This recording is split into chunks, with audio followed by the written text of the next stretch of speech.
everyone, and welcome to our 23rd episode of Life Between the Notes, a podcast centered around musicians in South Central Pennsylvania. I'm Kirstin Myers, here with my co-host, Morgan Davis.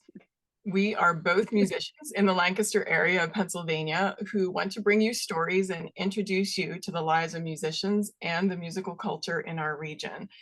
If you are a first-time listener and don't know us at all, I'm an oboist, and Morgan is a stellar flutist who you are. And so complimentary. Well, it's true. So you might want to listen to our first episode where we discuss the premise of this podcast and give you a little background about ourselves. And welcome, and thank you for listening. We are on Instagram and Facebook, and you can find videos of our episodes on YouTube, as well as listening, of course, on Spotify, Apple Podcasts, and anywhere else you get your podcasts. Just search Life Between the Notes, and you should find us. And if you are a returning listener, thank you for coming back. We really appreciate those who take time out of their lives to spend with us and our guests. And hi to you, Morgan. Hello. How are you? I'm good. Good. It's the end of the semester. I'm still standing so far. A little tired. Yeah. I think I'm on my third caffeinated beverage of the day. So yeah. Necessary. Yeah, I've had two. I'm on to water because I can't take anymore. So and how were your 500 flute days that you attended and hosted the past few months? They were great. It really was. This was the year of flute days because I've been to 5 since the beginning of the year. So, and I presented at all of them. So it was a lot, and in 3 different states, I think. So it's good. I've heard a lot of flute. I've talked about the flute a lot. a little fluted out at this point in the year. Millersville Flute Day was great. We had really good attendance, and I think everybody I had a good day. I think everybody had a great day. So yeah, I'm happy. I mean, it was all very enjoyable, but I'm glad to be on the other side of that. Yes. Well, you get to spend the next hour and a half talking about trumpet. What could be better? Well, okay. Yeah. We won't go there. Yeah. So yeah, it's been a busy time. I mean, I've been playing with York Symphony, and I'm currently in the middle of a run of South Pacific at the Fulton Theater in Lancaster. Which is busy. It is very busy. It's crazy the amount of shows that they do. So I'm glad I'm splitting the book and not doing it all on my own. Well, today we are honored to have Dr. William, or Bill as some know him, Stowman, joining us. So thank you for taking time out of your busy schedule to chat with us today, Bill. Absolutely. It's a pleasure to be here with you. I did try to condense his introduction, but he's so accomplished and has been doing so many great things that I'm just going to have to throw it all out there. So that's a kind way to say Bill is so old. He's been around for so long. No, you're just experienced and busy. Yes, so it's a great thing. Yeah. So Dr. Stowman is professor of trumpet and chair of the Department of Music at Messiah University in Mechanicsburg, Pennsylvania, where he teaches trumpet, directs the trumpet ensemble, and directs the top jazz ensemble. He is the recipient of the Robert and Marilyn Smith Award for Excellence in Teaching at Messiah College, has also earned the Pennsylvania Music Educators Association Citation of Excellence, that is a mouthful, for teaching at the collegiate level. And just this year, he was awarded a scholarship chair by Messiah University for his work as a composer. Receiving his start in a small but excellent music program in Western Pennsylvania, also known as IUP, his musical journey has consisted of successful public school teaching, graduate programs in performance in Kentucky, and a doctorate in trumpet performance from the University of North Texas. 27 years and higher education have provided countless opportunities to serve as a guest conductor, clinician, and soloist. conducting opportunities have ranged from elementary through high school festivals, college bands, and community bands as well. He also serves as the conductor and music director of the Greater Harrisburg Concert Band, a community band made up of local professionals and amateurs in South Central Pennsylvania. As a trumpeter, Bill has 3 solo CDs to his credit: A Matter of Seconds and A Timeless Place. Fanfare magazine wrote crystalline clarity of tone and impeccable legato to describe his playing. His 3rd CD, Parable, was recorded in February of 2019 and features several new commissioned works for trumpet. He is a member of Tromba, is it Mundi? Tromba Mundi, yes. A professional trumpet ensemble, and Brass Cross, a unique collaborative brass choir that is comprised of students and faculty at Messiah College.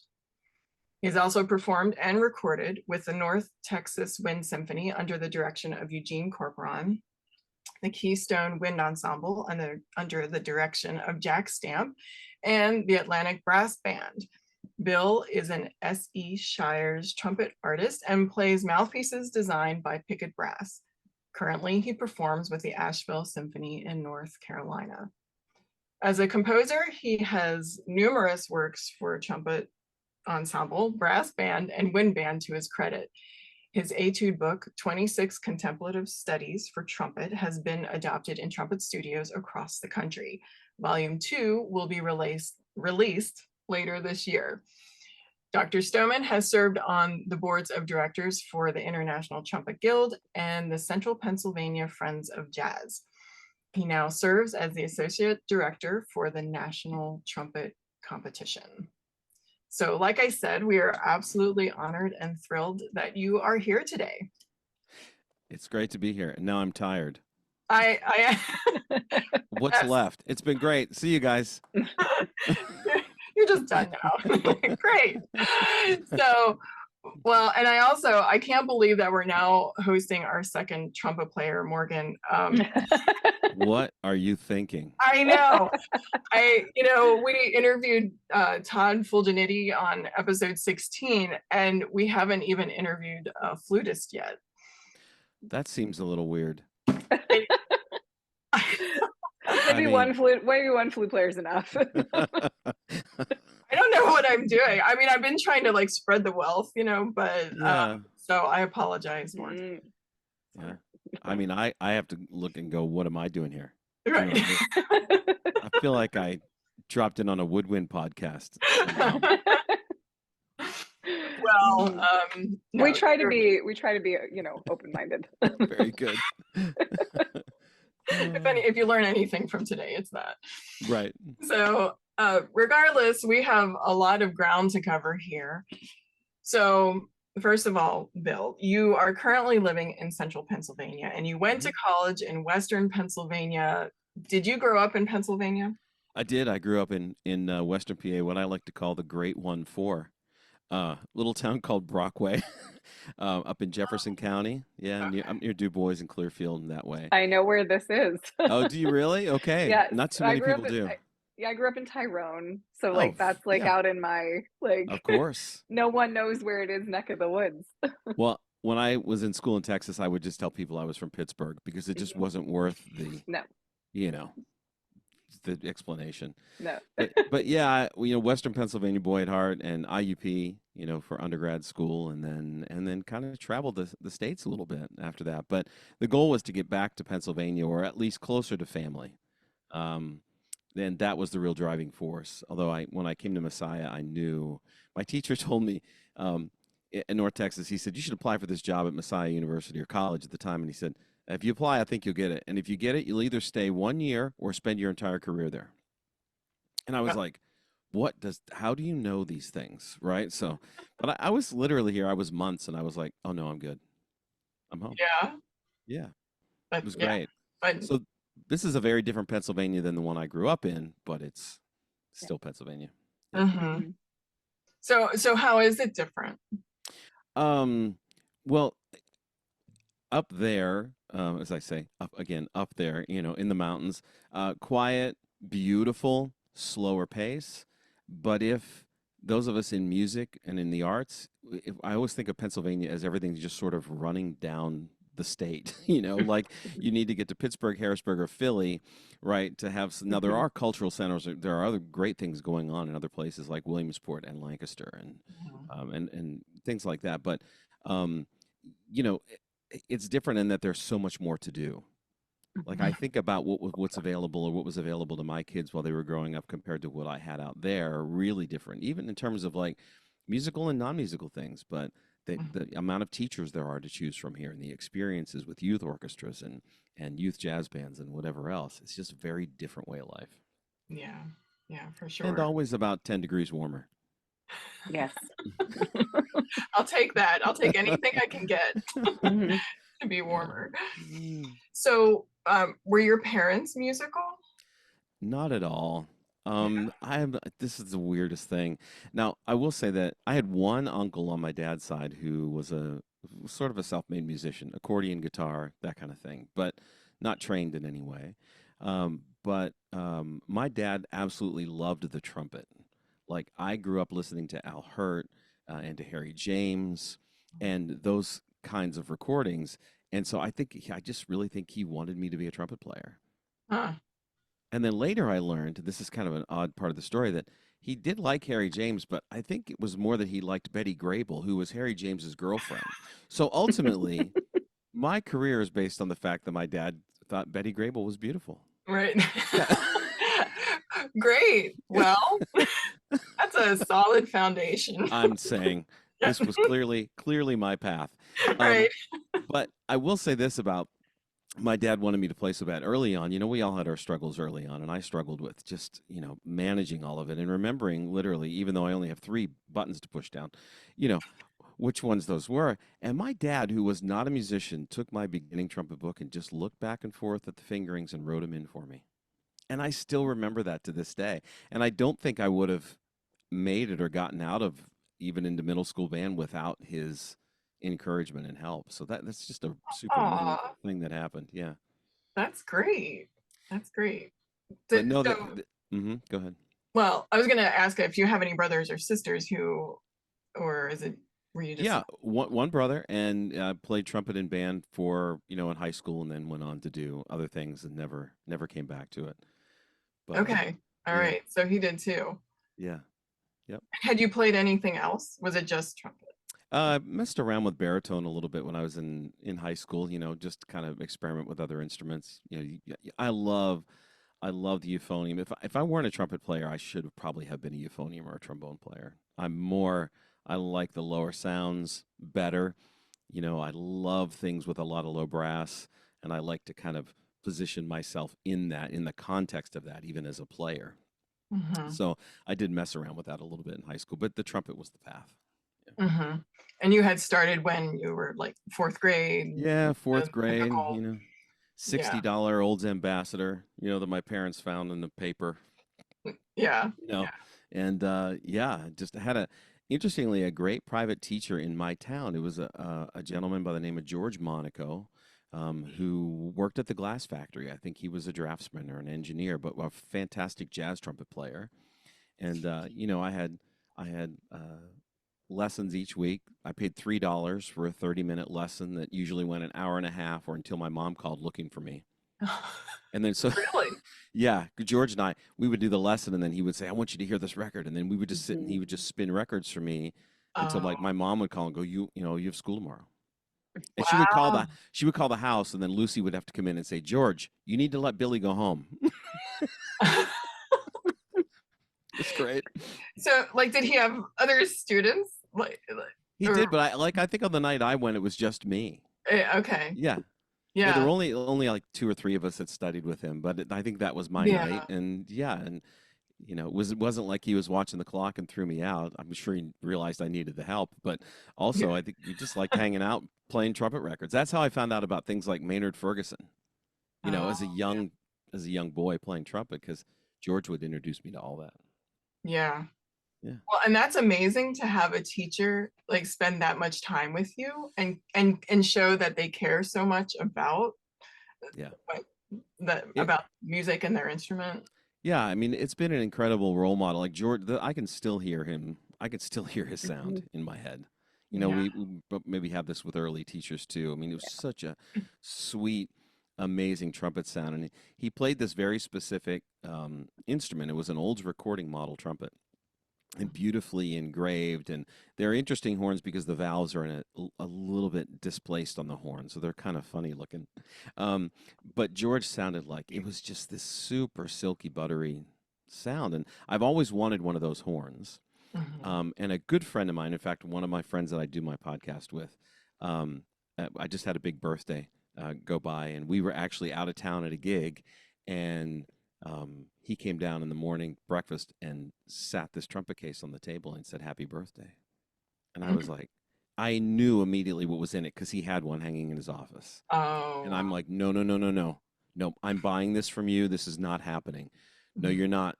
Here you go. This is yours. And gave me an old recording model trumpet. Wow. It's incredible. It's like stepping back in time. Yeah. That's Yeah. cool. Well, that's But, amazing. I mean, as musicians, we get attached to those things, right? Like Hmm. a specific horn, or this is the first horn I had, or, Hmm. you look back at old music that our teachers wrote on. That's all meaningful stuff. Yeah. Yeah. So, Well, I think having somebody spend that kind of time to like you you learn so much when you're little, you just like absorb everything. Not you know, even if you're not a really young student, but like I had a high school teacher who would spend extra time with me like that. And you just learn so much about like how to listen or why things are interesting or why we play the way we play, things you don't pick up on at the time. And later you look back on that and go like, oh my gosh, the amount that I learned from that. mhm. Mhm. Well, and that was the thing. I think about how much trumpet I learned from George, but then later on, as I got into education and teaching, I realized, oh, this is what it was. Hmm. You know, this is the kind of giving that's involved with this. This is the kind of caring for people that is involved with education. Yes, content knowledge is important, and he had a ton of that. I mean, he was an amazing trumpet player, and he knew how to teach, but it was this personal connection that was everything. Yeah. You know? Yeah. Yeah. It's neat. And with those early teachers, we spend so much time with them, like as in terms of years too, often Hmm. we're with them for, maybe Yeah. 6 to 8 years Hmm. sometimes. So, Yeah, my time with George was interesting because it was actually cut short because he became very ill. He had a cancer diagnosis, and but then what came out of that was him of his students saying to me, "I need you to step in for me and play taps with the American Legion, and I Mm. need you to play." Well, for me, this was amazing because I was getting out of school all the time to play the trumpet. Like, they and here I was like 15 years old, right? 14, 15 year olds, and I'm hanging out with all these veterans, and we're going to the cemeteries and we're doing these services. And even that for me at that age, Mhm. like that instilled in me like this respect for this, like for veterans and for um, just a sense of patriotism, but I was constantly just getting out of school to go cover for George, and I was all, like, this is awesome, yeah, you also a know? great incentive. Yeah, for sure. Yeah, I was like, "Oh, you can do this." Yeah. So, had you always known then that you wanted to be a musician? Like, was it just a clear cut, yes, okay, this is what I want to do? Or, When I was younger, my dad was in law enforcement. He was the chief of police in the town I grew up in, and so you grow up looking at your dad, kind of going, "Well, look at Mhm, that's everybody knows him and respects him, and maybe I'll do that." And then mhm, I don't know, and then I kind of thought I might want to do something and like in law enforcement, but be outside. Like maybe I thought about being a game warden for a while. That seems kind of mhm, like a cool thing to do. But then I met George, and I started playing more, and then I got into the Governor's School for the Arts right before my senior year, and I was hooked. Like mhm. that was the thing. Then I knew that was my path. Can you explain what the Governor's School of the Arts is? Yeah, does Pennsylvania still have a Governor's School for the Arts? I don't know. Um, There was a summer one when I was in high school yeah. that was all I think that was all there was at that time. Yeah, and that's what it was for me as Hmm. well. It was a 5-week intense summer program. We were at Bucknell University. I remember our parents couldn't come visit for the first 2 weeks. They had to drop us off, and then that was it. And it was this intense time of taking lessons, playing in ensembles, a variety of different ensembles, um, and just having chamber music and all that, and just having a really intense. It was like being a music major for 5 weeks in the summer. Mhm. Yeah, and that just being immersed in that and knowing that this was what I could do, that was everything. I didn't want to put the horn down. That's all I wanted to do then. So after that, then I that was was so, it. yeah, that was it. I was Yeah. done. Yep. Had you ever had a job doing anything that wasn't music related, like in high school? Yeah, I mean, in high school, I worked at the grocery store, stocking shelves, which was kind of cool. It was fun. There was a good bunch of guys there, and we had a blast doing that. And that allowed me to buy a car, with my parents' help and all that. So that was kind of freedom. Yeah. One summer, the worst job I've ever had, and no offense to the banking industry, but I applied for a job as a teller or as a janitor at a bank in the summer. Like I was just going to clean up and empty the trash, but they needed a teller. Okay, math, not okay with me. Yeah. I suffered that entire summer.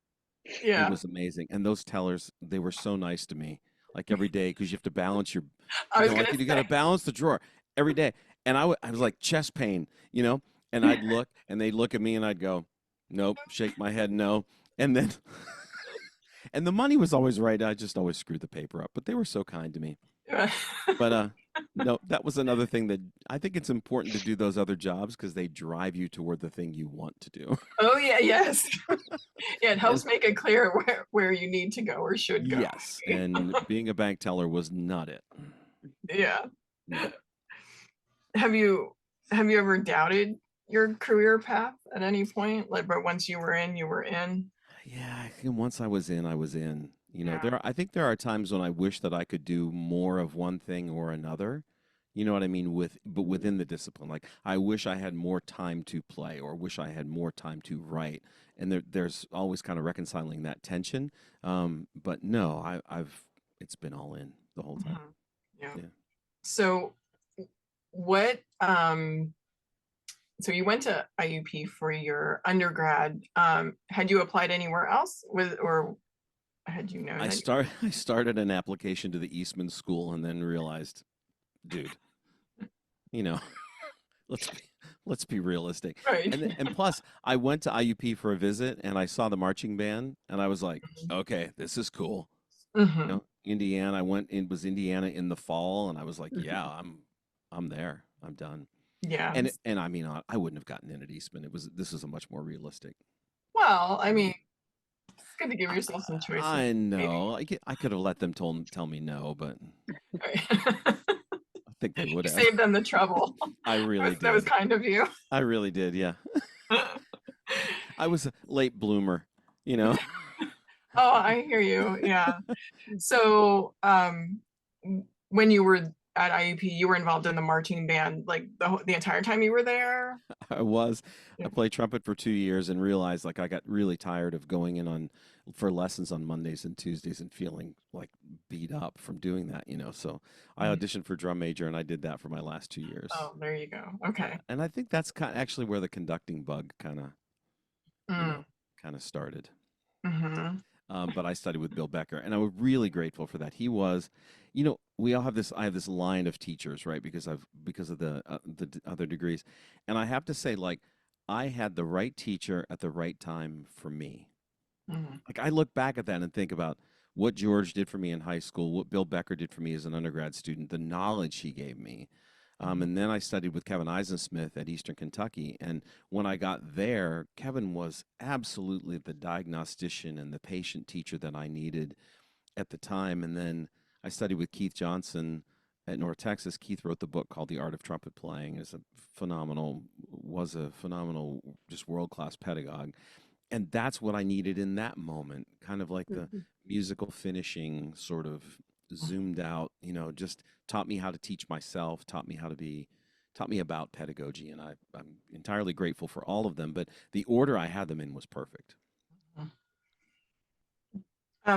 So what drove you to continue on to your master's and doctorate? I was hoping you were going to ask this question because you studied with Bob Lloyd, didn't you? I did. Okay. So your teacher, Aw, uh, good.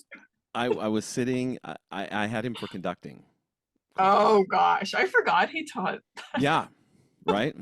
Yes. So I had heard all these stories about him as an applied teacher, and you all loved him, but he was intense. He was like in his own way, was a pretty intense guy. Yeah. So I had him for class, and I conducted one day, and I sat down, and he came back around and sat next to me, and I thought, oh, here it goes. Like they're sending me home, right? Like you're terrible. And he leans over and he goes, we have this meaningful conversation I've never forgotten. He says, Stowman, you're a small town boy. And I said, yeah, Dr. Lloyd, I am. And he goes, and as a small town boy, you're going to be comfortable in a small town. You can't do that. You have things to do. You have something to say, and you need to make sure, you need to promise me that you are going to keep going and you're not going to settle. I was like, okay, this is like great moments in my history. This just happened because I had a ton of respect for him, still do. He's an amazing guy. Yeah. But that conversation always, always running in the back of my head. Really? Wow. Yeah. That's great. I'm kind of afraid of him. I thought if I didn't finish, like Really? he'd find me. He'd probably just find me. Yeah. But but no, seriously, that vote of confidence, and it reminds you then as a teacher that you have the impact that would have. We had one long, detailed conversation, and that was it, and that stuck with me forever. Mm-hmm. And he Yeah. was always so good with having, he likes to have like these existential like conversations with Yes. people and just like out there and Yeah. but still like very like down to earth and Yeah. yeah, that's so great to Yeah. have like somebody see that in you and then help drive you to do more, be Yeah, more. and so I, when I was teaching and I love teaching and all that, but I thought I need to like no, he's right. Like I see it. Like I want to do more. And part of it for me too was I think I hated school as a kid. This is a little bit weird, but I kind of thought, well, if I just go do all of it, they can't make me go back. Right? Like if I like I'm like in sixth grade again. Like, well, if I finish this year, then I don't have to go back. So, Right. but but on a more serious note, I thought no, I wanted to keep going, and that vote of confidence was super meaningful in that. And I had a chance to Yeah. thank him for that years later because I think he did play on some Keystone stuff with us, right? Mhm. Stowman. So I think yeah, I so. had an opportunity to talk with him about that. That's great. Yeah. That's great. So then why Kentucky? So I called Bill Becker, my teacher, when I was ready to go to grad school, and I said, "Where should I go? I'm deferring. He's my teacher, he's my mentor." And I said, he said, "Well, Bill, because he was retired at the time. He said, I'm out of the loop. You should call my former student Kevin Eisensmith." Now, Kevin was at IUP about 10 years before I was, and maybe not quite that long, but somewhere in there. Mhm. And he said, Kevin is teaching in Kentucky. He was in the Army band. He knows everyone. So I called him, introduced myself. He said, yeah, here. And he gave me a list of great places to do a master's degree and said really nice things about the teachers he mentioned. And then said, and I'll just throw this out there, but we have a new trumpet assistantship next year. Mhm. It's to, play in the faculty quintet, run the second jazz ensemble, and help with the marching band. And I was like, check, check, check. And I said, can I come out and play for you and take a lesson and maybe audition? And he goes, absolutely. And I got the gig, That's great. and it was awesome. It was everything I needed. Yeah, and it sounds like you got a lot of good experience with a lot of different things there then too. Absolutely. Yeah. Yeah. And so and the cool thing was because of the age of the faculty, they just kind of adopted us. And so we Mhm. were hanging out with the faculty more than students, and it was really great. Yeah. Yeah. Awesome. So did you go to North Texas like straight out of your master's? Then yeah, I finished the masters and I applied to like three different programs that I was really interested in, like two East Coast schools, and then my dream school was North Texas. Mm-hmm. And I applied there thinking, well, I probably won't get in, but whatever, at least I will have tried. Mm-hmm. And I got in. That was the best financial deal. I got a teaching fellowship. They gave me scholarship money, and which is a weird thing for me. Someone wanted to give me academic scholarship money. I was like, they must not have looked at my undergrad GPA. Right. They were willing to bypass. You must have had a great audition. Well, yeah, the audition itself was really crazy. We were at the ITG conference, um, and we had driven all night. Kevin and I drove van loads of Eastern Kentucky trumpet majors to ITG, and we got to do a tour of the UMI factory. And so we got there, and there's a guy sitting in the back of the room, and I said to Kevin, "That's Keith Johnson." He said, "Yes, it is." He goes, so Kevin taught me how to do this. Let's go meet him. So Kevin taught me this. You just walk up and, everyone's from somewhere, doesn't matter. Introduce Mhm. yourself, Mhm. So introduce ourselves, and Keith and I end up hanging at the back of the tour, like chatting the entire time. So I said I want to do audition for him, and we find a instrument storage room at the University of Akron during the Mhm. ITG conference. And I love this story because it says everything about Keith, but I played the first 5 notes of Robert Russell Bennett's Rose Variations. It's a piece I recorded eventually, ultimately. And he said, "Stop, you're in." I was like, of course, I'm an Okay. idiot. I'm an idiot. I'm like, "Don't you want to hear something else?" No, then the other voice is like, "No, shut up. He'll figure it out." Shh, Right. Um, so he said, "No, I don't need to hear you play anything else." He said, "Any teacher that can't hear you play 5 notes and tell you everything there is to know about your playing isn't worth their salt." And in the moment, that was striking to me. But come on, the three of us teach. How long does it take you? Mhm. It Yeah. doesn't take long to figure it out. Mhm. At least in his case, I think, to figure out that he could work with what I was bringing to the table. Mhm. So we did that. I couldn't believe it. I was stunned. Then he proceeds to list, "You're probably good at this. You probably struggle with these things, but I would imagine that this is the way it works for you." And I was like, "Oh my goodness." Mhm. Like, he just told me who I was. And I'm Mhm. like, "I have to do this." Mhm. So I said to my wife, I'm like, sorry, we're moving to Texas." Yeah. So Sorry. sorry. But that all interaction with Keith was the beginning of an amazing thing. I mean, and his voice is in my head every day when I Mhm. teach. So off to Denton we went. So why was North Texas itself like a dream school for you? Like, what was it about that Um, program? yeah, I think it all has been known for many, many years. Although now it's back and forth with IU as the biggest music school in the country. Mhm. And when I was there were 1,500 music majors. There were 122 trumpet majors. Wow. So I think part of it was to test myself in the biggest place that I could. But also, North Texas had this incredible history of jazz, Mhm. right? An amazing history of, incredible ensembles. And it was just always the famous 1 o'clock band from North Texas. Now, interestingly, when I went there as a doctoral student, I was trumpet performance and conducting was my minor area, so I didn't spend any time in the jazz area per se. I didn't play in the lab bands. Um, but but Gene Corporon's first year at North Texas was my first year. Oh, wow. So I was in his first wind symphony there, and Okay. then those experiences. I mean, what I was fortunate enough to participate in there was pretty crazy. Yeah. Yeah. That's But amazing. there's 120 some majors, whatever it was, and 6 of us got into the wind ensemble, to the wind symphony. Wow. That's like That's incredible. it is, and there's always somebody behind you. There's always somebody Yeah. waiting. I'm just imagining listening to all of those auditions though. I know, Like, right? speaking of being tired, like, No, it's like days. It's like Mhm. days. Juries are days long. When we did yeah. trumpet juries, yeah, days long. Well, Yeah. you only have time to hear 5 notes from everybody, really. Pretty much. That's why Out you of necessity. yeah, Exactly. develop the skill. Yeah. Yeah. Well, I mean, you're already mentioning who your most influential teachers are, I suppose, Mhm. anyway. So, I mean, who would you say are like the top 3? Mm. Like, Wow, top 3. I do this to my friends on the podcast and they hate me for it, and now I understand why. ah, I mean, my top three are my 3 primary teachers if we're talking about my college career. It's Keith mhm, and Kevin and Bill Becker. They're amazing. Um, if the list could go on, that next tier of like being in the presence of Eugene Corporon yeah. is musically life altering.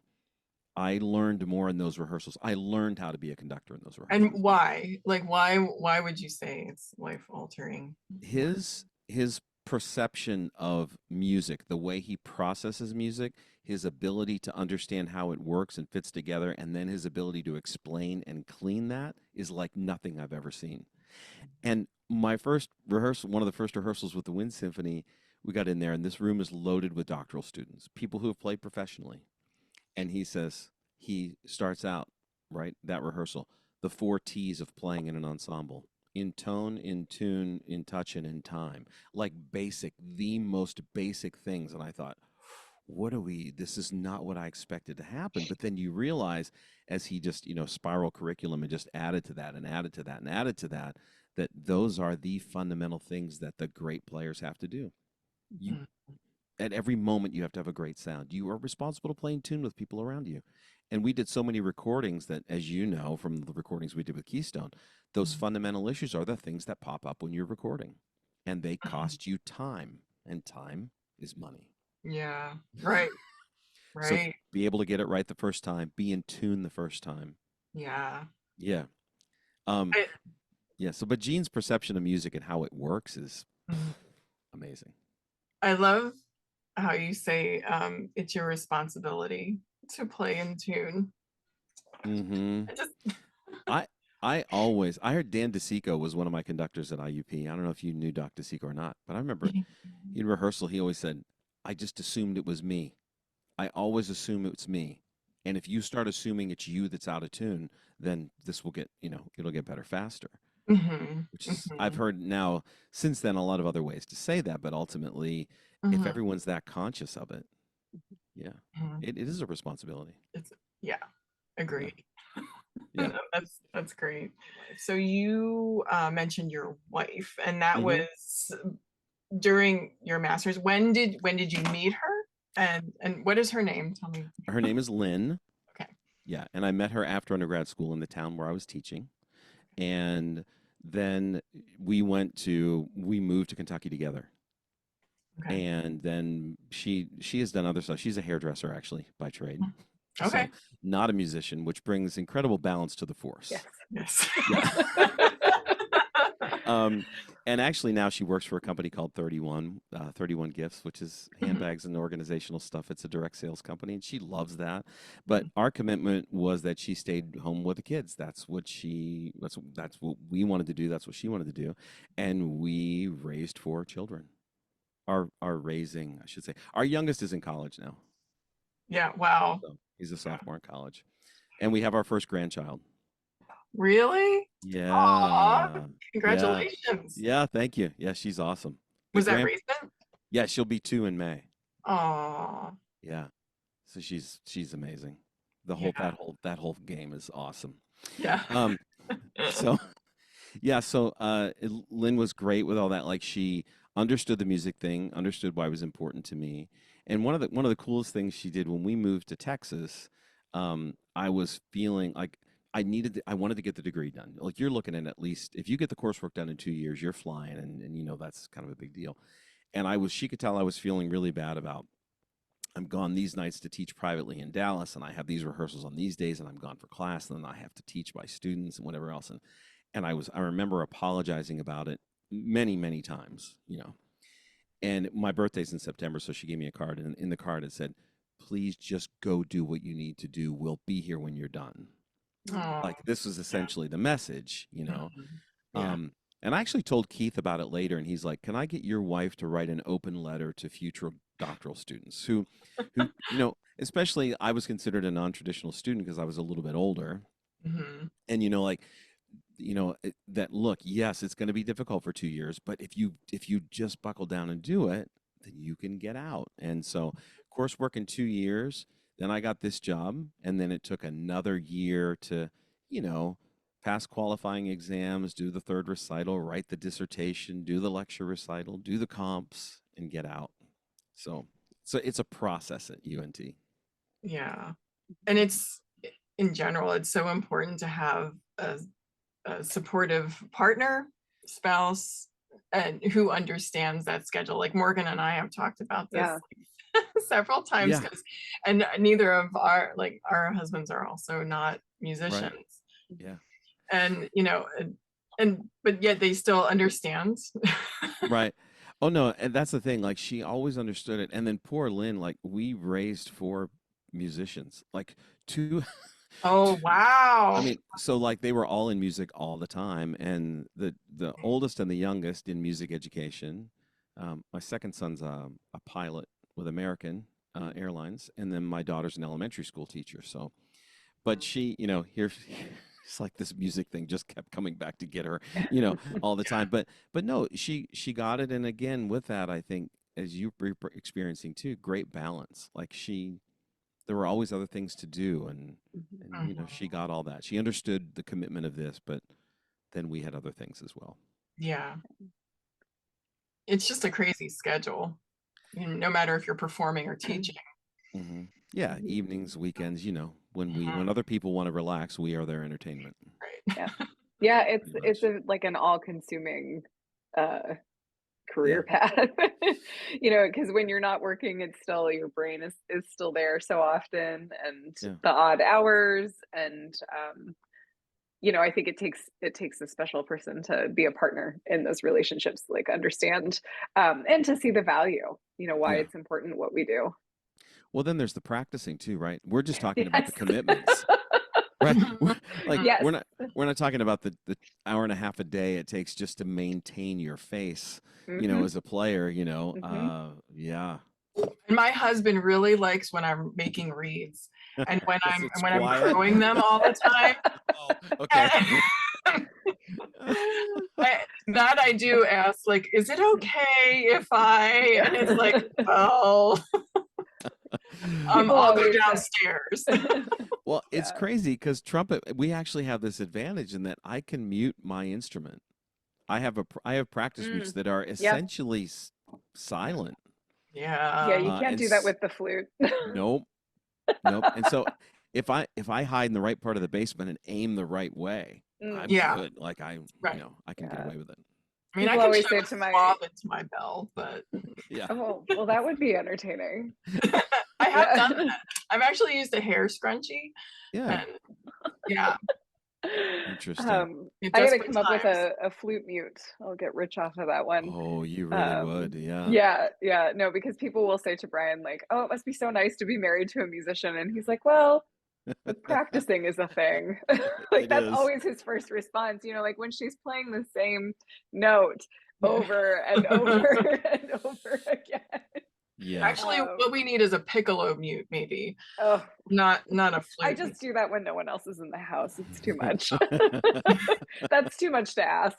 Yeah, I have also have a piccolo trumpet mute, which is Mm, really good, but it's not great to practice that way, honestly. Like Yeah, no. it does Yeah. cause issues yeah, eventually, but Hmm. yeah, but yeah, I mean, think about what our partners have to go through in this whole thing. It's pretty Hmm. crazy. And I yeah, do I do try to do things at times of day when I'm not taking away from other people, but Right. even the planning of that, right? Like to get up, Yes. stupid early or stay up stupid late or Hmm. whatever it is. So, Yeah. mhm, Or to like, I'll make sure like I'll go to school early and practice at school. So I'm not practice like we live in Lancaster City, so row houses, like I'm up against my neighbors' living oh, spaces. yeah, So if right. I'm gonna practice in the morning, I'll like go to school early and practice at 8 instead of in my house at 8 a.m. if I can help it. Yep. I Yeah. have my friend Joey, one of my buddies on the podcast. He prides himself on this issue. If you're ever at his house, you would not know what he does for a living. Mm. The trumpets stay in the office at IU, so he gets up every mhm, morning and goes in, and he's Hmm. practicing by 7:15. The metronome is on. He says, and mhm, then he gets that done first part of the day, even on the weekends, and then he's home Hmm. and present. mm, Hmm. So when he's home, he's there and he's present, and he's not, running away to practice or something. So it's a really interesting take on it. Yeah. So obviously, you imparted your love of music to your children, like, Yeah. is on purpose, or Yeah. No, definitely on purpose. And because I think this will kind of emerge as we go here. I was kind of laughing at myself as I was looking at some stuff and thinking about answering questions. It's always music is great. Music is a vehicle for a variety of things. And in the case of my kids, and I think a lot of other people too, it's a confidence builder. It's a way to make friends. It's a social thing. It's a means of expression. They're creative, artistic kind of kids, and they like, they had they wanted to. I gave them a way to express themselves by being in music, and I thought that was important. And um, the youngest one in particular is entirely creative, great jazz piano player and jazz saxophone player, and composing already, and Mhm. so it's just really great to see it. Mhm. But no, it was super intentional, and I think the pilot would tell you that it helped him as well in the Mhm. way that he processes details. And there's a sequence of things to go through, and this is the way you put things, take them apart and put them together. I think he would tell you that. Yeah. Mhm. Yeah.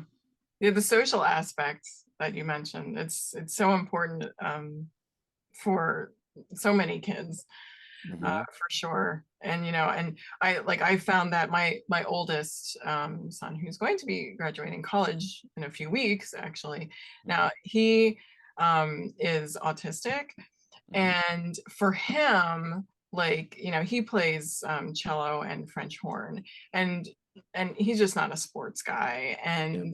and I it was just so important and good for him Mm. to be in the ensembles in school and through college. He's been in the orchestra as well, Yeah. and yeah, it's just at least it's a great way to just get him out there.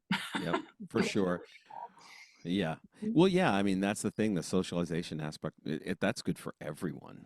Yeah, absolutely. Which gets you surrounded. You find your tribe, and you make friends, and those are great. It's, I asked on Facebook if there were people who had questions for you. Hmm. And so one of them was about family, and this was from Carrie Dundor, Hmm. uh, who was Carrie Seafelt, who she, well, She married Greg Dundor. yes, right, Yeah. married to Greg. And she was actually my student at Millersville for a while. Oh, yeah. She Carrie's was, from Camp Hill. Yeah. yes. Hmm. Mhm. So anyway, but her question was, in what ways did having children change you as a musician? Yeah. I've thought about this a lot actually and told a couple of specific stories, but I think ultimately it's perspective.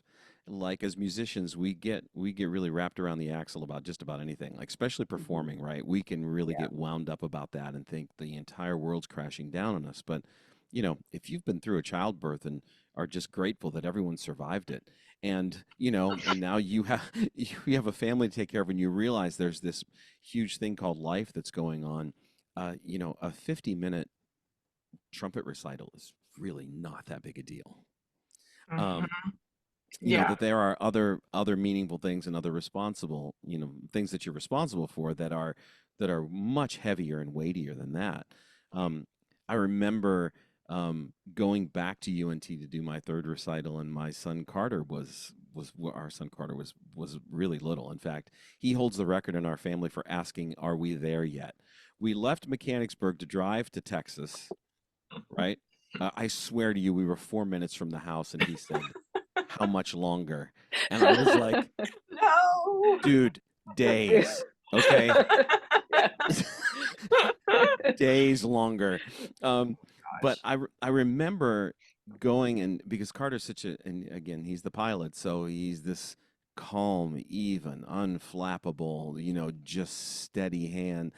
And that spirit is like that was a thing that really had an impact on me. Like our kids influence and inspire us. Our kids teach us every day. They Mhm. teach us stuff every day if you're paying attention. And so Carter is someone who I often play to if I'm in a public performance and trying not to think about what's going on in the room. I'll just play at the time on that recital. I just played the whole recital to Carter. In fact, I have a trick with trumpet players. If they're nervous, I take a little tiny little chunk of a post-it note and I put it on the back of their first valve, right, where you can look down and see it, and you can write whatever you want on there. Mhm. Sometimes it's someone's initials, sometimes it's a symbol, or a cross, whatever you want. But whatever that is, that's your focal point. That's what you're thinking about when you're playing. And so I had Carter's initials on the back of my first valve for a little while. Aw.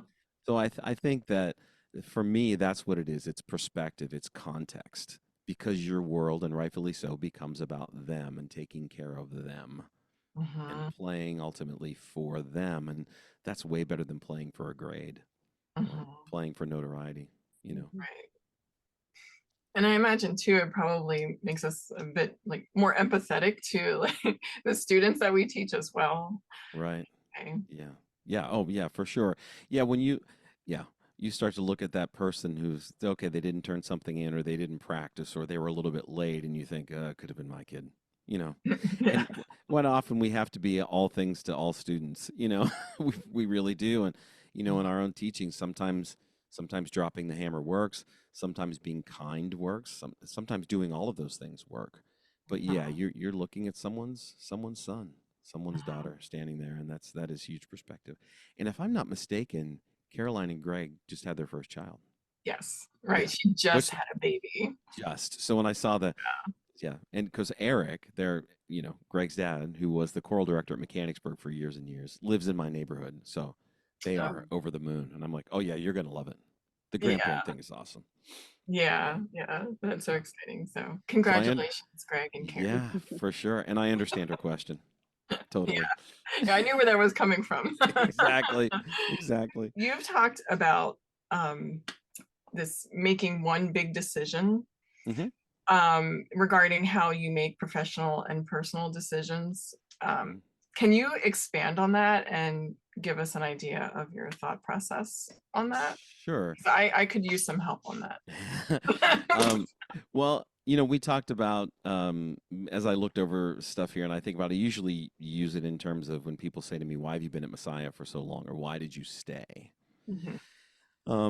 And ultimately, I stayed because I made one big decision. So that is to say, I've done this a bunch of times in my life, and I think there's a lot of ways to look at it. Like I decided that the most important thing for me was to take care of my family. And so I could have tried to climb the ladder or get somewhere else or take a bigger job with more students or more money or whatever it happened to be, except that my wife loves it here. And we decided that this was a place where we wanted to raise our family. That was my one big decision, which means then that I made that decision. I'm no longer going to worry about that. That Mm, goes off the table, which then in turn frees up a whole bunch of space for me to think about, well, I've decided to stay. How can I make this what I want and need it to be? mm, And so I did. yeah. Like, because my job now is not what my job was when I took it. I was offered a job at another school at the time, which was a really great job in a not so great place. And we didn't want to be there. It was too far away. It was not great. This checked the one box that it needed to check, which was it was close to our families so that our kids would know their grandparents and that we could help, we would be close to them. Although I did love it at Messiah and I felt so good the first time I was here, and I knew I didn't have to wait a year, as Keith said. I knew within months I was home. This was it. But my one big decision to care for family first pushed my other professional decisions aside, and it made them much better. I don't struggle with those things every day. I don't even consider them. Um, I heard this thing a while back. Somebody had done an interview with President Obama, and it was on this decision making thing, and it realized that his his closet had all the suits matched all the shirts, matched all the ties, matched all the shoes. Everything was blue and gray and white and blue and gray and whatever, right? That is not a decision that the president of the United States had to make every morning. His breakfast was the same thing every morning. He didn't question it. He walked into the kitchen, it was ready for him, he ate, and then he went to work where he had to make 1,000 decisions an hour, or whatever it was. So removing the stress of that, I think, is just absolutely helpful. So I do this, I apply it to music stuff and mostly to life stuff. Making one big decision is a really important thing to do. And it also makes you really search about what's the most important thing to you. Mhm. And that's just, yeah, like building ease into your day, really, Absolutely. which is like, well, and routine, right? Yeah. That's Because what, you're removing a whole bunch of things you've decided not to worry about. yeah, exactly. I don't think we talk about that as enough as musicians, because there's like always something else you're supposed to be achieving, and the value of you know confidence in your priorities, and then making the best of where you're at. Like, I think we often think, oh, it would be better if I was somewhere else, but then there's Right. often so much opportunity right in front of you if you decide that that's where you're going to put your energy. Right. And that's what I did. Like when I first got here, I taught like everything. I was teaching theory and sight screaming and ear straining and conducting and all those things, and then eventually I was like, I don't want to do all that. I wanted to be a professor. Mhm. And so I just got to the point where I recruited enough students that I could cut some of the classes off my teaching load. And then if I recruited a few more, then I could get rid of this other stuff. And then, Mhm. so I just kind of made my own path to make the job that Yeah, I wanted. Yeah. right. Yeah. And that's what we sometimes have to do, especially as musicians, really, like, creating, Mm-hmm. um, Yeah. Yeah. All the time. you're building off of and creating your own career to what works for you. Mm-hmm. You know. Well, how many times? I mean, we have a ton of decisions. Just last night, I was sitting down with my calendar to look ahead because balancing the Asheville Symphony with guest conducting with the job and all these other things, it's gotten to be it's a pretty delicate balance of things. Mhm. And I realize as I'm looking at invitations, it's either our podcast is PG, so I'll keep this PG as well. But it's either a heck yes or Mhm. a heck no. Mhm. Mhm. Right. And sometimes we don't often do that in decision making. We really wrestle. But if that's done in the context of another big decision that you've already made, like I'm not going to travel every weekend. For Mhm. example, I'm going to be home. My one big decision is that I'm prioritizing my family and I'm only going to travel one weekend a month. Well, there you go. Then that Mhm. other invitation is a no because you already said yes to something else. Mhm. Right. So Right. Yeah. it's a way to scale it down. Well, and that's a musical life, is having to make decisions like that about your calendar, and All it the time. weighs on our personal lives in such a unique way compared to other. I mean, maybe if you're like a doctor or something and you have Right. like those demands, but the odd hours and choosing your weekends, and Yeah. there's always multiple. Like, I feel like my whole life since I was like 16 has been picking and choosing between things. Oh, Yeah. I could do this thing, but I have to do this, or I want to do this, and I should do that. Yeah. Because Yeah, ultimately it's not about how much money you accrue or right. fame or notoriety. It's time. Yeah. Everything in this existence is time. Mhm. Mhm. It's the greatest commodity we have. How are you going to spend it? Like I'm not since pre-pandemic haven't taught many private students outside of the university because time. Mhm. But I have started to take on a few more students, and I have a rule, my own rule, which is it can't be about the money. Now, I do charge to teach private students, as we all do. Mhm. It's a nice way to help support family and do extra things. But my filter is this: I won't teach you unless I would teach you for free. Mhm. Because sometimes, we've encountered students over Yeah. the years. We've all been doing this a long time, where you're like, "Oh, this half hour," or I don't, and I'm not saying that to be mean because some people just aren't ready for Mhm. lessons at the time, or they Mhm. just don't understand the Oh practice yeah, or no, whatever. it's true. But if you're sitting there going, I could be home an hour earlier with my feet up, Yeah. visiting with my wife or watching TV or doing something else, and then Mhm. you're sitting there having those feelings while you're teaching, Right. not okay. Right. Yeah, You need to want to be in the yeah. room. Yeah. Okay. I need to start making some lists now. My work here is done. I'm leaving you with more questions than answers. Oh, I've always got that. So you have an extensive career, like, and it's so impressive. I mean, it's just, and it's varied from like pedagogy to recording, conducting, podcasting, composing, and serving on the boards of the International Trumpet Guild and the National Trumpet Competition, etc. And I'm sure there are a million other things, but like, if you had to name what it is that you enjoy the most out of all of those things, and what like the heart of your career is, like if you Mm. had to choose, like what would it be? choosing choosing the activity might be really difficult. I think ultimately for me it all comes back to trumpet. But I I mean ultimately the bottom line, the common thread in all of this is people. So as my good friend Tim Dixon said to me one day, I told him a story, and I'll share the story with you too, but he said, it's not really about the trumpet with you. Right? It's sort of this Yeah. ongoing, gag about it's really about something else. So I had a student who came to me a few years back and he couldn't play.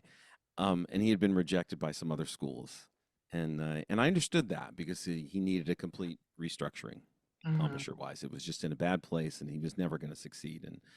And at the time, I was kind of overrun with trumpet players, which I know I made sound bad, but that's an awesome thing, right? I mean, because there never really can be too many of us. Um, No offense. Anyway, so he comes in spoken and like a true says, trumpet player. like a trumpet Yeah. player, right? I tried to make that as trumpety as I could, but Right. he came in and played for me, and I'm sitting there thinking, I don't need to do this. I don't need this project, right? This is going to take time, and it's going to be brutal, and all those things. And I don't know if it's the best thing for this student, but ultimately, so he played, and I thought, of course, I know I can fix his face. I know how to do that. But so I'm like, so he finishes, and he tells me he didn't get accepted anywhere else, and I understood it. And I said, tell me about you. What's the deal? Well, he says, I'm supposed to be a music educator. I know it. And I don't want to teach somewhere where there's a lot of resources and a lot of money and students have everything. I need to be somewhere where it's entirely broken and there's nothing. And then I'm going to build it and I'm going to make sure kids get music. And then I thought, well, crap. Now I have to take this kid because I like him. Right. And ultimately, I always zoom out and figure out who the person is. So I said, look, if you come to school here, I'm entirely changing your embouchure. Consider yourself a beginner. Are you on board with this? I'll do whatever you tell me. I'll do whatever you tell me. I said, okay. Shows up at his first lesson in the fall. And he walks in, and I have it up here. It's this toucan looking, looks like a toucan. It's a and he walks in, he says, here, this is for you. And what is that? And he said, it's a stress ball. You're gonna need it. It's like, okay, this is gonna be just fine. Yeah, right. So not he succeeded and then thrived. He's doing exactly what he wants to do. His name is David Wirtz. He's teaching in inner city New York City, and he's working in a program that he's building, and he's playing, and he plays in a community band that just played at Midwest, and he is absolutely living the dream. And so he said to me upon graduation, "Why did you take me? Why did you do it?" And I said, "Because I accept the person and not the trumpet player." So the trumpet playing is what it is. But David was somebody I wanted to work with. And so people are the thread. Right. And you can certainly tell if it's somebody that you can work with and wants to improve Yeah. and right. And you could see the drive there in Yeah. him. So I think the mix of all the stuff I do is a way that I made it okay to be here. Not like I really had to work at being okay to be here, but this oh, was going to be my job. And this is where this was going to be my musical home. And so it's from this position I figured out how to do a bunch of stuff. gotcha. Yeah. And so, well, we're keeping this in the family, I guess, because Mark Dundor had Right. a question. And his was, what was the stimulus to start composing at this stage of your career? So you have you've written ensemble music, correct? Yes. And recently came out with well, an etude book and soon another one. So why that? I mean, years and years ago when I was undergrad, my dad said to me, you should really get into this composing thing. And I'm like, yeah, Dad, that's not me. I don't have an original idea with that. I'm just not sure. But then I did study a little bit. I actually took composition with Dan Perlongo for a semester. Do you remember that name? Oh, Yeah. yes. Yeah. Right. So, which was Yeah. really like mind blowing. Yes. But then I just was busy and never had a chance to do it. And then ultimately, I had this idea for this book. I was reading this book of poetry by David White called Consolations. If you don't know the book, you should totally get it. He's a poet from Yorkshire, and he wrote on one word topics. And so I was like inspired by this poetry, and I thought, I'm going to write I want to improvise and I'm going to write some etudes that go along with these poems. And then I contacted them and said, I'd really like to use these poems in my book and excerpt them. And they're like, yeah, we would love that. That sounds like a great idea. $100 a poem. And I'm like, oh no, I can't do that. Right. So I'm like, well, I write good. I'll just, Obviously. right. Well, you speak good too. So I speak goodly. So, I had kind of dabbled with the writing thing and the poetry thing. So that's where the idea for the book came from. This was going to be my outlet, was to write the poems and the etudes to go together to inform the music. But I think on a more practical level, I joined this trumpet ensemble called Trombomundi, and we started to get into doing more and more of our own writing. And I found some things I really wanted to do, and I was kind of inspired. I had some ideas, and I just started and I started writing. And the more I wrote, the more I loved it.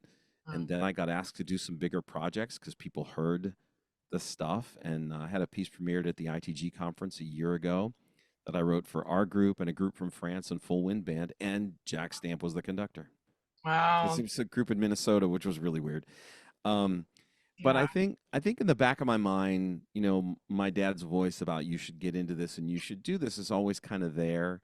And it is ultimately for me, I write all the pieces. Like when my group goes to compete at NTC, I write the trumpet ensemble piece every year.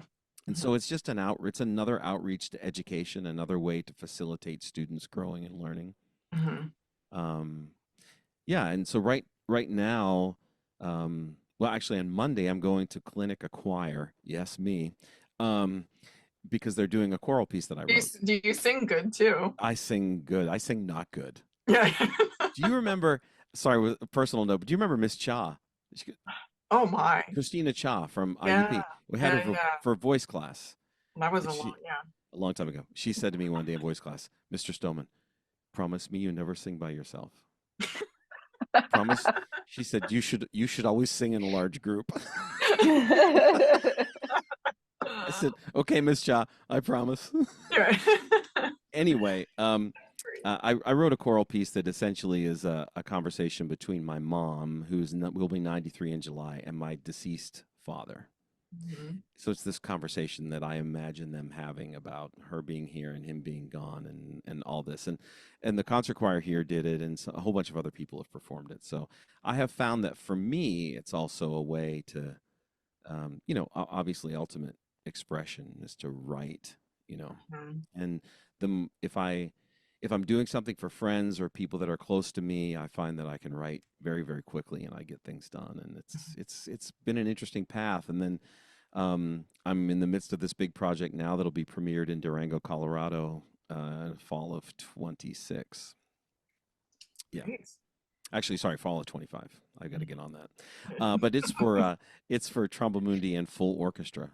Oh wow. Yeah, multi-movement thing. And I'm going to Durango this summer to do some writing, and I'm like living this dream of being able to do all these things. It's that's amazing. incredible. Yeah. Wow. Yeah. So, and it did. Mark is right. It took me a long time to get here. I think because we're all so busy, right, with the performing and the teaching and all the other obligations. And then as my life got, you know, kids moved on and a little closer to empty nest, and there's a little more space, and then like a little more time, and then that's where, you know, I was able to do that. So great. And you've also spoken about recalibration in your career, and essentially how to stay happy in your career and work. And I guess this is, I mean, you're kind of describing this actually as we go, I think. Yeah, a little bit. Yeah, I had a pretty big moment of recalibration a few years back. I mean, my time at Messiah has been incredible. Nothing's ever perfect. There's always gonna be something, right? You're gonna bump into things, and it was just a time when I realized that I was really being worn down by some things, and I just took the summer and I just called this my time of recalibration. And I was on my road bike. I was, you know, out in the South Central here, riding through cornfields, screaming at the top of my lungs. Where no one could hear me, just me and the groundhogs. Or was it into singing? the void? Was it singing or screaming? Yes, let's go with singing. I was in full voice, and anyway, when I came back, I realized that like time here again, it's a time driven thing. Time is so short that I was allowing someone else to decide how I felt. No one should ever let anyone else decide how they feel, let alone an institution.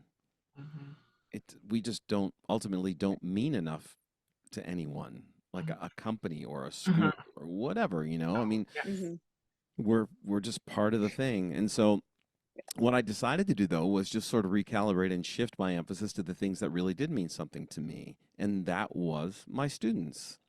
So if it had to do with my students, that's where all my energy went. And if it didn't, then I didn't worry about it.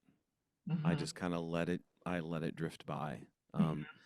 I was raised Catholic, but all these Buddhist things keep popping up all over the place for me, about healthy detachment and kind of Mhm. noticing things but not letting them in. And Mhm. I just kind of recalibrated, and it was an important time for me to do that, just to say I still care about all these things very deeply, and I'm still going to do my job, and I'm all in. It's just that certain things I'm just going to let fly by. Yeah. I think Morgan can probably speak to that. She's heavily, I would say, into meditation. Mm, Yeah. Hmm. That Yeah, yes. I mean there was a big period, and maybe it was a little pandemic inspired to some extent because you get some space, you start to think about, but I think it's important to do. We all have like maybe maybe at a different point for everybody, but yep. where you sort of take a step back and go like, you have to look at why you're doing the things you're doing, and if it's the best use of your energy, and like where can you be most useful Mm, and satisfied, and yeah. yeah, there's a meditation teacher I really like whose course I take a couple times a year, and it's ongoing right now. And one of the things we were talking about this week in class was like, you have to be selfish to be selfless.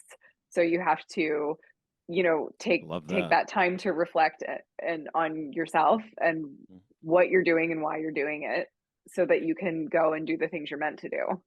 yeah, absolutely. I love that. Mhm. Yeah. Um, there's yeah, this idea of why ultimately, that shows up everywhere, and it's the most important thing. It's an assignment I give to my students every year. And Mhm. Mhm. I teach a grad class in the summer, which is a brass pedagogy class. But like most things I do, ends up being about something else, or at least ends up including a bunch of other stuff because they're working music educators who come here for a week to do a ped class. Well, this is an escape. Let's be intellectual. Let's think. Let me challenge you. Let me give you a bunch of resources that you should be reading and knowing about. And Mhm. those are I always enjoy those classes a lot. But one of the assignments is, what is your why? Mhm. What's that thing that gets you out of bed in the morning? And how is it that you explain what it is you do? There's a really great TED talk by Simon Sinek. Do you know that name? Mhm. Oh Yeah. yeah. Yeah, I mean that's got like a gazillion views. It's Mhm. an amazing thing. But I've tried to apply some of that to my own self and come up with, in fact, if you've been doing some digging around, did you find a thing called the boy with the tie in any of the chapters that I've posted anywhere? I'll send it to you. No. Okay. But it's ultimately a way I explain what my why is. I was doing a sixth grade band fest out in the Philly area somewhere, and this was a really diverse group of kids, and there were affluent kids, and there were kids who were clearly not affluent, and I love the sixth grade band fest. It's probably my favorite thing to do. If you don't know what this is, like it's beginners, right?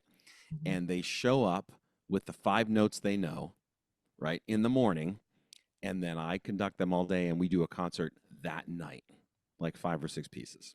Mhm. It's awesome because they're not great, but they are all in. It is this massive social experiment and this huge Mhm. energy Yeah. ball. But I was doing one of these festivals, and I had, first class accommodations when you're the guest conductor. I was changing in a guard closet, and and I always wear my tucks and tails for these first festivals. And I came Mhm. out into the band room, and I walked into the boys' changing room. Okay, now there's like 50 of them in here, 60 of them, right? They had to wear white shirts and a tie. So they're all in there getting ready. And I have my scores and my baton, I have my bow tie, and I'm walking across the room.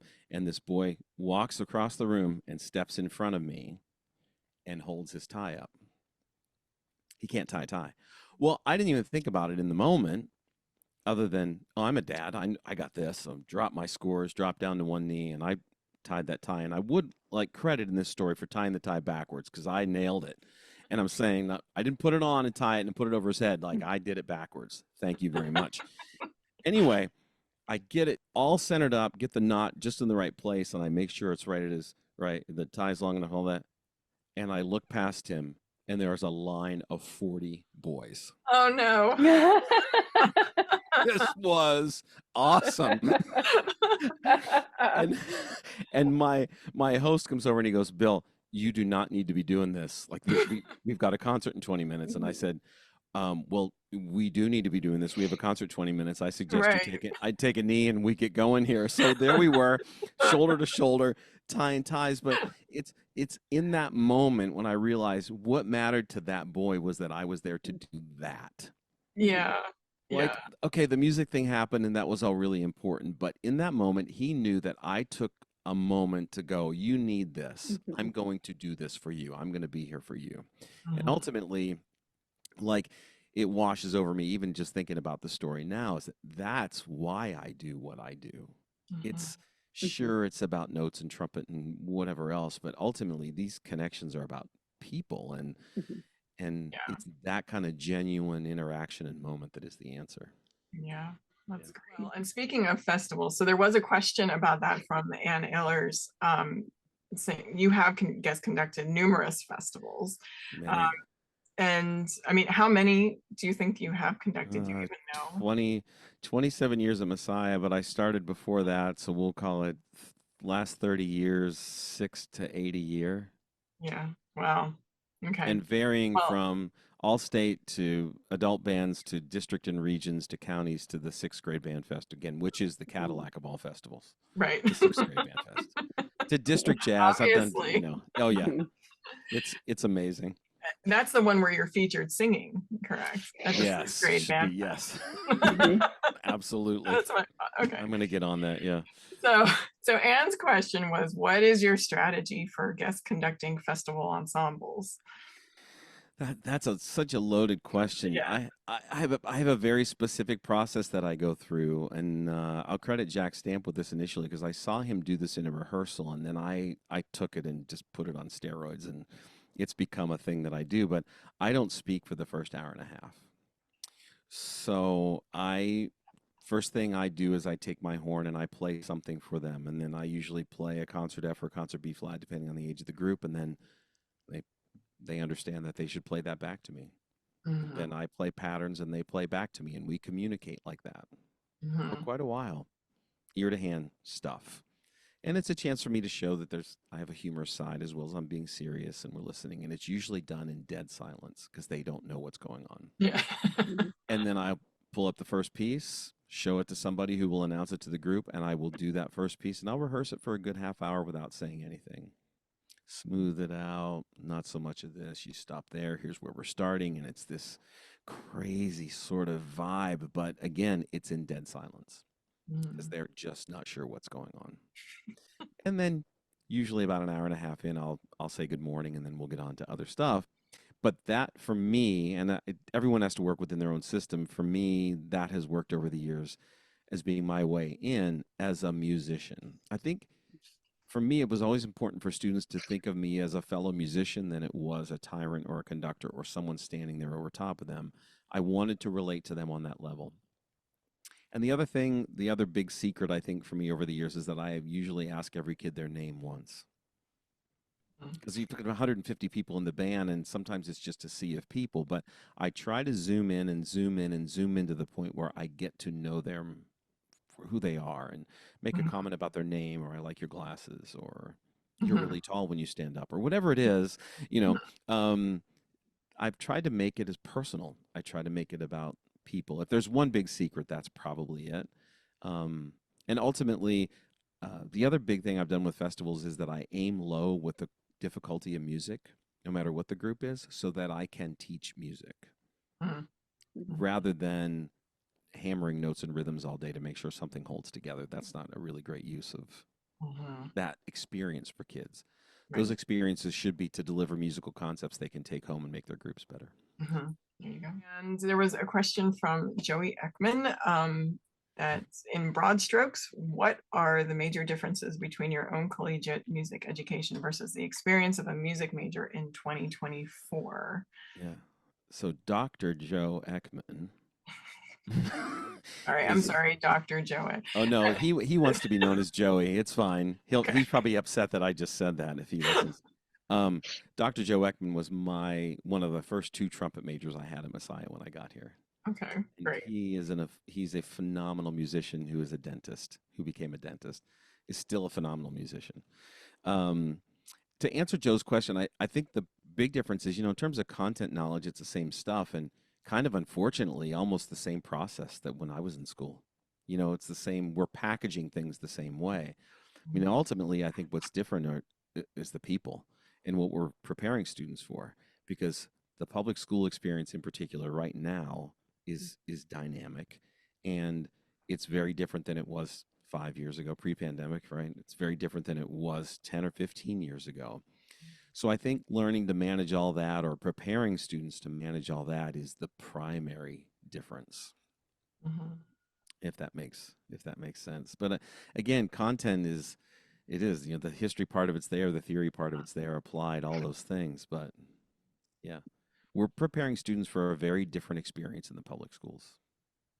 Vanessa McVitie wants to know, what piece of music makes your heart soar? Would you? Anything, yeah, anything without clarinet, Vanessa. So I How's that? Take that. I had to poor listen to her. Vanessa. I had to listen to Brutal. her for long enough. At least she married a tuba player. Oh, geez. Okay. Oh, can I back up to Joey, Dr. Joe Yes. Ekman for a Oh, minute? yes. Mhm. So this guy, I'm gonna say this like it's just the three of us and he can't hear me. This guy, um, We won't uh, tell him. he and his wife Liz, who is a music major here and a vocalist as well, they met here at Messiah. Okay. Have three kids, all who are very, very musical, beautiful singers, and you know.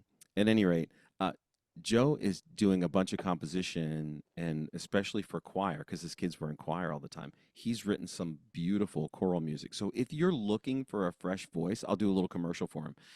Contact him because he's got some amazing stuff that he's written for high school choir and beyond that is just stunning. It's Great. just really great stuff. Yeah. Awesome. Okay, back to Vanessa, who's been a troublemaker since I've known her.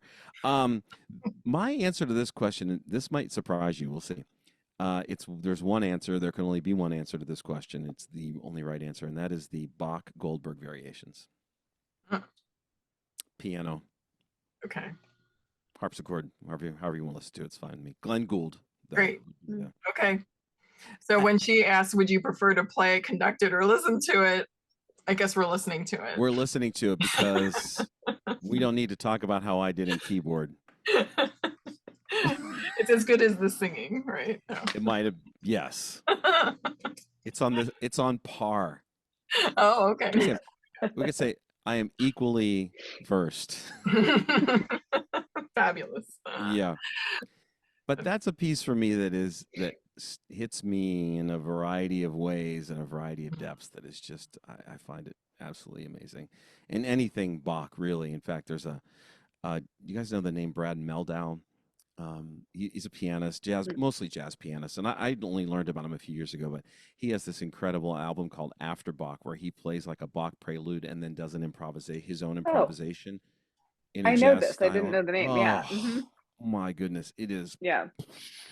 mind altering. Yeah. Cool. Yep. Okay, I just have a few more questions for you. Good.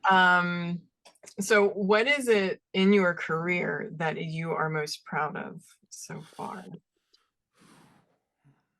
Again, I think I'm going to say the accomplishments of my students. Mm.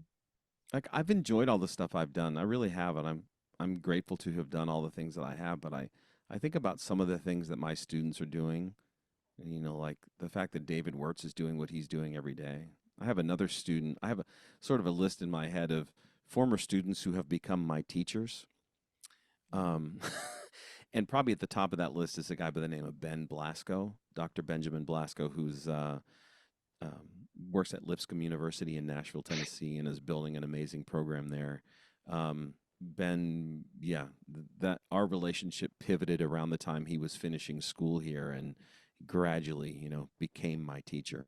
So he might not like that verbiage too much, but in he is in many life ways, but also in many mundane ways too. Like he knows if I'm calling, I probably need help with finale, but there are other there are other things too that I just have watched him do and have seen in his life that have just been truly inspiring to me. Yeah. So, And how great is that to, it's almost like a full circle moment in a way, to have totally. somebody that you taught teaching you. And In fact, in the records that I've done. There's one, and I think it's on the second one, and I'm pretty sure that's the one it is. There are two trumpet ensemble pieces that I recorded, and I recorded them in a day here at Messiah with it was whoever wanted to come back. And at the time, I'd been teaching about 25 years, and there were 25 trumpet players that came back and played on this recording. Mhm. I've probably listened to those tracks more than any of the solo stuff because there are trumpet players there from across those 25 years, all in the same room at the same time. That's so It cool. That was an amazing day. And Yeah. when that was over, it was so much fun to get them together and practice and play. And we recorded the pieces, which all went really well. And we had a great time just picking on each other, the whole time this thing was happening. And at Mhm. the end of that, I tried to thank them. And I was so caught off guard by this, but I tried to speak to them to thank them, and I couldn't do it. And I ended up in this blubbering heap on the podium. I really was. It was just so embarrassing. But not at all because they know me and they understand what was going on. But I was so moved by this Yeah. thing, and I think at the heart of that is the answer to your question. And that's why we do this thing. Yep. Absolutely. And um so you're involved obviously in so many professional activities. Like what do you do to decompress? You mentioned like riding a bike. Like is that something that you do to That's the thing. Yeah, yeah. I've spent way too much money on my bike. I love it. It's so pretty. Bike is so pretty. Yeah, I do Do road. you have a name for it? Yeah, Do you? her name's Aisha. Yeah, because isn't she lovely? So when I first got the bike, I was posting on Instagram pictures of it, and I was like, "Isn't she lovely? Isn't she lovely?" And I was like, "Oh, that's right. So it's a Stevie Wonder tune, of course, and Yeah. which he wrote for his daughter Aisha when she was born. So yeah, that's the Okay, there you bike. Just brought it all together. I love Stevie Wonder too. Yeah, there you Um, go. yeah. Okay. So the cycling thing is great because it's fitness and it kind of feeds. I love this idea of turning the flywheel. Like this is a great Jim Collins concept. Mhm. We do all these things that sort of feed the same machine. They keep us healthy, they keep us happy. We do good work, which keeps us healthy, which keeps us happy, and Mhm. and so I found out that the fitness thing for me is a huge part of just being balanced and happy, and that's what I do to decompress. Great. And I forgot about this one. How long have you been conducting the Greater Harrisburg Concert Band? They would say too long Yeah.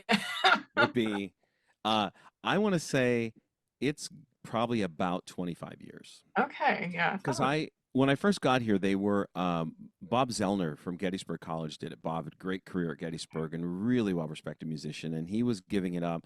And they had a season of guest conductors, and I did I did one or two that season, and then they said, "How many can you do next time?" And so Mhm. I did as many as I could, and then they offered me the gig, and then I've been there ever since. Mhm. Um, and it's great. GHCB, as we call it, Greater Harrisburg Concert Band, works because of Dave Getz, just to be clear. Like, Dave Getz does all the heavy lifting, and Sandra Halbruner before him. These community organizations, that's a heavy lift. Mhm. They do all the work. I pick music, I walk in, and I wag. Mhm. I wave my Do, arms. do they mostly play during the summer? Is that Our season is entirely during the summer. in summer? Yeah. Okay. Yeah, early July to early August, and we're Okay. out. Yeah. Yeah. That's great. Um, okay, I have one more question. Uh-oh. This is it. No, I really like this question, and somebody asked this. This is not me, but Yeah. they said, reading through the Bible, it would seem that the trumpet is perhaps God's favorite instrument. Which, True. okay, Answer's true to your question. well, That was no, easy. admittedly, there are no like oboe and flute mentions. Or So, to be clear, clarinet. okay, yeah. But you can look if you want. Go ahead, I'll wait. Anyway, the question is before that final trumpet blows, Uh-huh. from Revelation 11:15 is quoted, what is the number one thing you would like yet to accomplish? Oh, if there's something else I want to accomplish? Or can I just be the like something I want to do now? Like, do you want like an event or Well, I don't know what they want. This isn't my oh, it's question. not your question. No. No. No, I'm just kind of making this up as I go. Yeah, right. You know, like I never even thought that like this composition thing I'm doing, I'm gonna have a premiere in Colorado with an orchestra next fall. Like I never even thought that was a thing.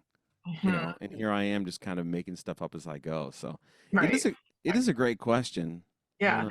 And you might not even know yet like what it is because it'll just pop up sometime. Yeah, I'm just gonna remain open to all the possibilities, you know, There you because go.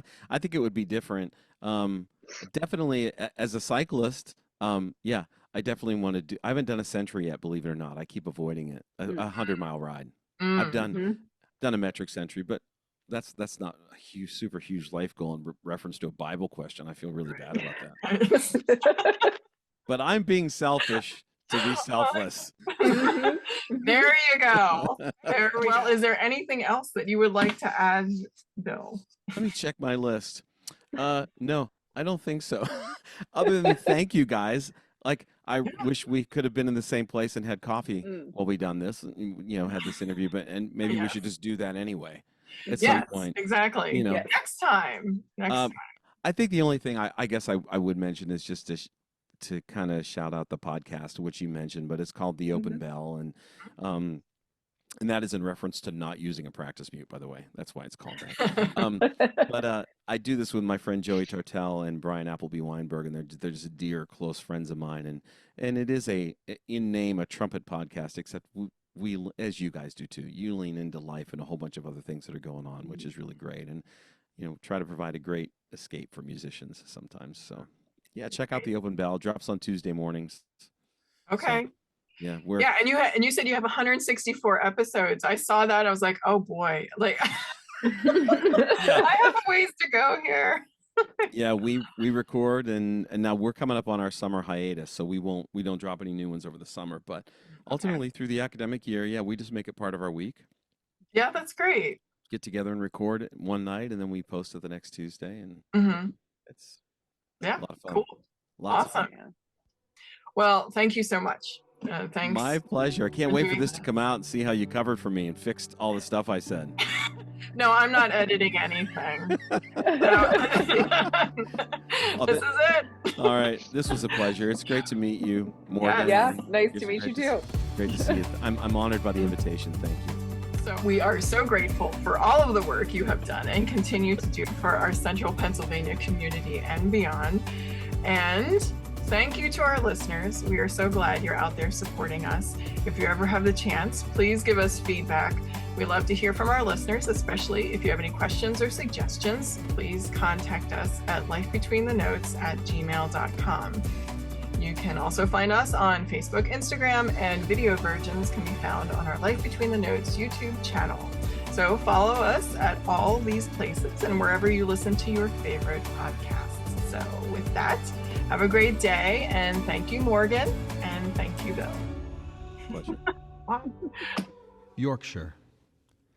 Returning to a place I'd never been, to reunite with those I'd never met, to make music and to look upon a landscape that awakened the voices of my ancestors dwelling in my soul, who until now remain silent on the subject of my belonging here. Among the stone walls, moors, and pubs filled with friends I was pleased to meet, and one I will never forget. A musician's kindness emerged among the dells, which for me defined a country, a way of life, and devotion to one's craft and community, lacking in so many places, but as evident here as the hops that bloomed in the pints we shared, and the curry and the tea and the laughter, which remains even after death, because kindness outlives everything, including the music, which I can still hear when I close my eyes on a winter's night next to the fire and raise a dram to our friend, Neil.